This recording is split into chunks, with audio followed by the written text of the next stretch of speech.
ሰላም ጤና ይስጥልን የተወደዳችሁና የተከበራችሁ የጎህ ቴሌቪዥን ተመልካቾቻችን እንደምናላችሁ ከሀገር ውስጥ እንዲሁም ከባህር ማዶ ይመራረጥናቸውን ዜናዎቻችንን ይዘንላችሁ ቀርበናል። ዜናውን ወደ እናንተ ያደረስኩን ያክሊል ሂሩት አብራችሁ ቆይታ አደርጋለሁ። አብራችሁን ቆዩ። በቅድሚያም የአዲስ አበባ ከተማ አስተዳደር ከንቲባ አዳነች አቤቤ ወጣቶች የተለያዩ ጉዳዮችን ከሀገር ጥቅም አንጻር በማየት ተሳትፏቸውን እንዲያደርጉ ጥሪ አቀረቡ።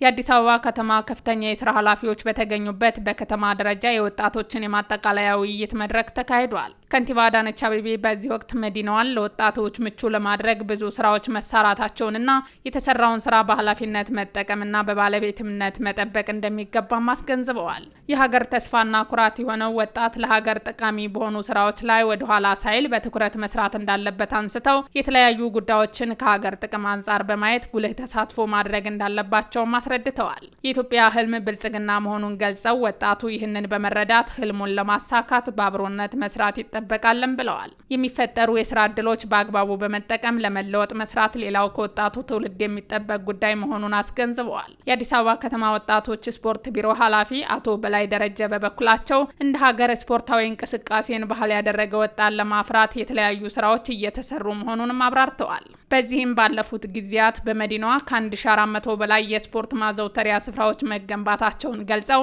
የማዘውተሪያ ስፍራ ግንባታ ስራዎች ተጠናክረው እንደሚቀጥሉም አመላክተዋል። በተለያዩ ጊዜያት ውድድሮች ሲደረጉ በስፖርታዊ ጨዋነት ውድድሩ እንደሚጠናቀቅ ከማድረግ አንጻር የወጣቱ ሚና ከፍተኛ በመሆኑ ይህንንም በኃላፊነት እንዲወጡ አሳስበዋል።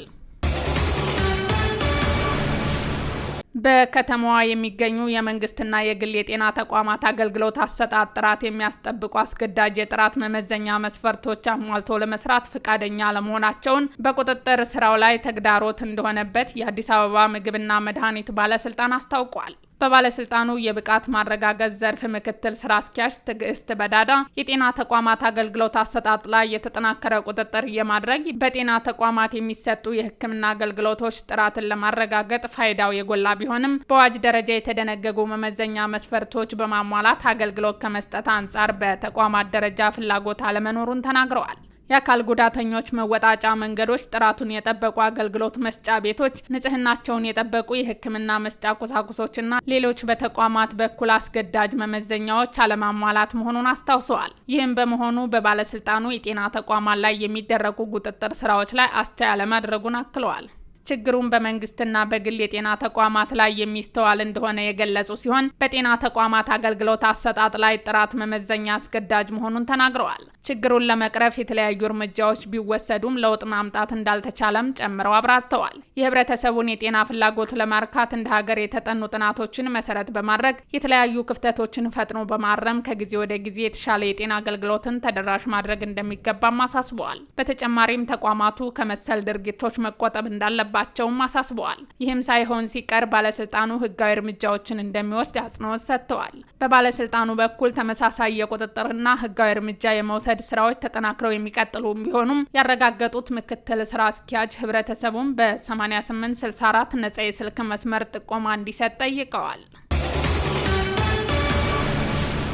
ለዝርዝር ወደ ያዝናቸው ዜናዎቻችን ስናልፍ የኢትዮጵያ ሃይማኖት ተቋማት ሶስተኛው የሰላም ጉባኤ የተለያዩ አካላት በተገኙበት በባህር ዳር ከተማ ተካሂዷል። በጉባኤው በኢትዮጵያ የግጭት መንስኤዎችን በመፍታት ዘላቂ ሰላምና ልማትን እውን ለማድረግ በውይይት መግባባት ይገባል ሲሉ የአማራ ክልል ርዕሰ መስተዳደር አቶ አረጋ ከበደ ተናግረዋል። አቤኔዘር ወርቁ ዝርዝር አለው። የኢትዮጵያ ሃይማኖት ተቋማት ሶስተኛው የሰላም ጉባኤ የተለያዩ አካላት በተገኙበት በባህር ዳር ከተማ ተካሂዷል። በጉባኤው መክፈቻ ላይ የአማራ ክልል ርዕሰ መስተዳድር አረጋ ከበደ የሃይማኖት ተቋማት የሀገርን ሰላም፣ የሕዝብን አንድነትና ልማት እንዲጠናከር የላቀ ሚና እንዳላቸው ገልጸዋል። በኢትዮጵያ ግጭት መንስኤዎችን በመፍታት ዘላቂ ሰላምና ልማት እውን ለማድረግ በውይይት መግባባት ይገባል ሲሉም ተናግረዋል። የሃይማኖት ተቋማት የሰላም ጉባኤ በባህር ዳር መካሄዱ ልዩ ትርጉም እንዳለው አንስተው በክልሉ ዘላቂ ሰላም እንዲሰፍን ሁሉን አቀፍ ጥረት እየተደረገ መሆኑን አስረድተዋል። ሰላምና መቻቻል እንዲጎለብት ዘላቂና አስተማማኝ ሰላም እንዲሰፍን የህዝብና የመንግስት ግንኙነት የሰመረ እንዲሆን የሃይማኖት ተቋማት የጀመሩትን አስተምህሮ አጠናክረው እንዲቀጥሉም ጠይቀዋል። የሚካሄደው የሰላም ጉባኤ ግብረ ገብነትና ስብዕናው የተገነባ ትውልድ በቀጣይ እንዲፈጠር የሚኖረው ድርሻ ከፍተኛ እንደሆነ አስረድተዋል። የኢትዮጵያ ሃይማኖት ተቋማት ዋና ጸሐፊ ቀሲስ ታጋይ ታደለ ለግጭት መንስኤ የሆኑ ጉዳዮችን በመነጋገርና የሀገርን ሰላም ማጽናትና የሁሉም ግዴታ መሆኑን አንስተዋል። በሶስተኛው የሃይማኖት ተቋማት የሰላም ጉባኤ በሀገራችን አንዳንድ አካባቢዎች የታዩ ግጭቶችን በመነጋገርና በመመካከር ለመፍታት የሚያስችሉ ጉዳዮች ላይ ለመምከር መሆኑን ገልጸዋል። በመድረኩ ላይ የተገኙት የባህር ዳር ከተማ አስተዳደር ምክትል ከንቲባ አስሜ ብርሌ በከተማዋ ዘላቂ ሰላም ለማስፈን የተለያዩ ተግባራት እየተከናወኑ መሆኑን ገልጸዋል። የከተማ አስተዳደሩ ሰላምን ከማረጋገጥ ጎን ለጎን ልማቱ እንዲጠናከር ጥረት እያደረገ መሆኑን አመልክተው የሃይማኖት አባቶችም የተገኘው ሰላም በዘላቂነት እንዲረጋገጥ የድርሻቸውን እንዲወጡ አስረድተዋል። የስጋ ምርትን በመቀቀል ለውጭ ገበያ ማቅረብ ያስፈለገው ቀድመው መሰራት የነበረባቸው ስራዎች ባለመሰራታቸው ነው ተባለ። ከእንስሳት ጤና ቁጥጥር ጋር በተያያዘ መስራት የነበረባቸው ስራዎች ባለመሰራታቸው ምክንያት የስጋ ምርትን በመቀቀል ለውጭ ገበያ ማቅረብ አስፈልጓል ሲሉ በግብርና ሚኒስቴር የእንስሳት ምርት መሪ ስራ አስፈጻሚ ዶክተር አያሌው ሹመት ተናግረዋል። ቁም ነገር ሽፈራው ዝርዝር አላት።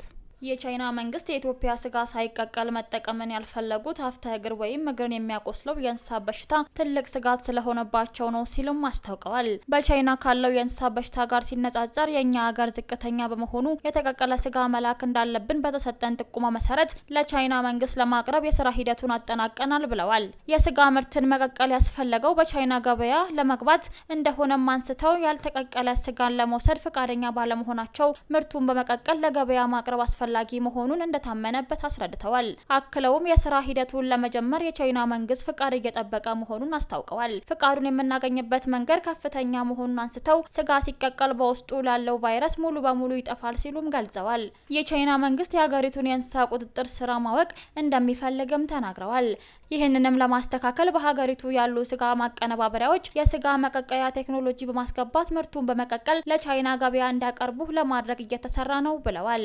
አክለውም ለተቀቀለ ስጋ ምርት 5 ደረጃ መዘጋጀቱንና 3 የነበረውን ደረጃ የክለሳ ስራ መሰራቱን አስታውቀዋል። የነበረውን የህግ ማዕቀፍ ክፍተት ለመሙላት ህግ መጽደቁንና የእንስሳት ጤና ለመጠበቅ የሚያስችል አዋጅ በተወካዮች ምክር ቤት መጽደቁንም አንስተዋል። አያይዘውም ዘርፉን ለማሳደግ ቄራዎችን ወደ ዲጂታል ስርዓት ለማስገባት ኮምፒውተሮች ገዝተው ለዓለም አቀፍ ገበያ ተወዳዳሪ ለመሆን እየተሰራ መሆኑን አስታውቀዋል። ኢትዮጵያ በ2017 6 ወራት ውስጥ ወደ ቻይናና ሞንጎሊያ ጥራቱን ደህንነቱን የተረጋገጠ የተቀቀለ ስጋ በመላክ ከ28 ሚሊዮን ዶላር በላይ ገቢ ማግኘቷንም መሪ ስራ አስፈጻሚው ጨምረው አንስተዋል። ከውጪ ቻይና በማደግ ላይ የሚገኙ የደቡብ ሀገራት ለጋራ ራዕይና እድገት በትብብር እንዲሰሩ ጥሪ አቀረበች።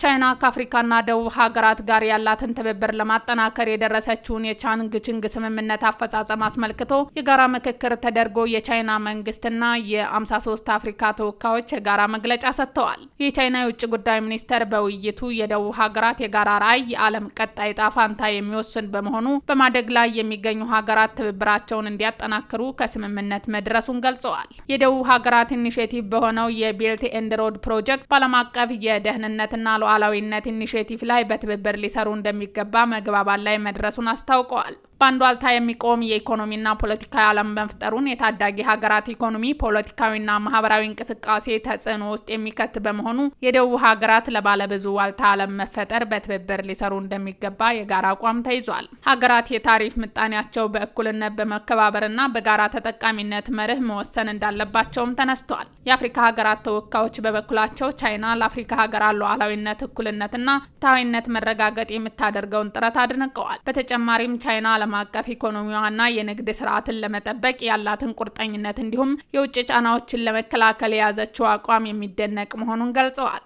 የዓለም ንግድ ስርዓት የአፍሪካና ደቡብ ሀገራት ያሳተፈ እንዲሆን ለማድረግ በትብብር መስራት እንደሚያስፈልግም አጽንኦት ሰጥተዋል። የቻይናና የአፍሪካ ግንኙነት በአረንጓዴ ልማት፣ በኢኮመርስና በኢንቨስትመንት፣ በሳይንስና ቴክኖሎጂ፣ በአርቲፊሻል ኢንተለጀንስ፣ በጸጥታና ደህንነት፣ በፋይናንስና ሌሎች ዘርፎች ተጠናክሮ እንደሚቀጥልም አረጋግጠዋል።